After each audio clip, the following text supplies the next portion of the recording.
Sí, bé, doncs el Consell d'Infants de Sant Joan d'Espí enguany va rebre l'encàrrec per part de l'alcalde de participar a la Festa Major, preparant alguna activitat paral·lela o conjunta a les activitats que s'organitzen pel Consell d'Infants,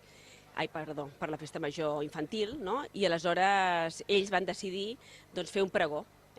igual que el pregó que es fa, que ve alguna personalitat, algun personatge conegut de la televisió o del món de la cultura, doncs ells, paral·lelament a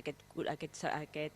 pregó, fan un pregó infantil, adreçat als nens i nenes de Sant Joan d'Espí. A més, aquest any també encara tenien algunes activitats, actuacions pendents d'altres anys, per exemple, dins del projecte plurilingüe del municipi, havien preparat un joc sobre la ciutat amb preguntes de tipus trivial, un joc interactiu, diríem, i aquest any estan a punt d'acabar aquesta actuació i estem a punt tot just ara de presentar-la.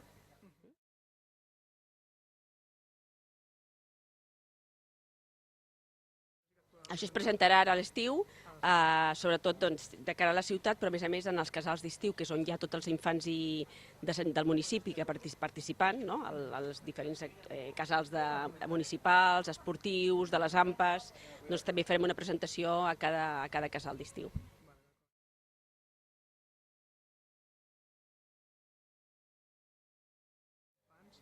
A veure, la llàstima, el temps no va acompanyar gaire, la veritat és que estava tot molt ben organitzat, molt ben muntat.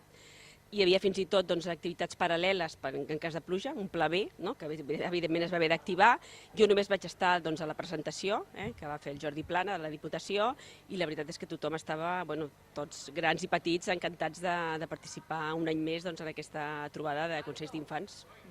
I en aquesta trobada hi havia també companys nostres, els regidors de Centelles, de Santa Perpètua,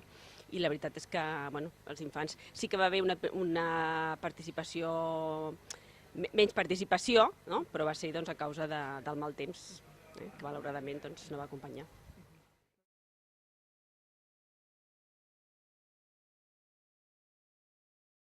La veritat és que és un encert. El moment que es va decidir obrir un Consell d'Infants pensem que va ser un encert perquè el fet de donar l'oportunitat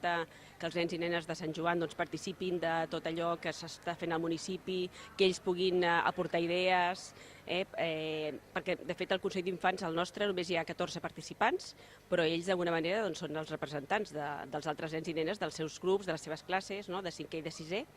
i el que es treballa sobretot és que ells puguin aportar, explicar tot el que s'està fent al Consell en els seus grups, però a més recollir totes les idees dels seus companys. I pensem que el que estem fent són nens i nenes responsables i participatius, que és això el que realment interessa.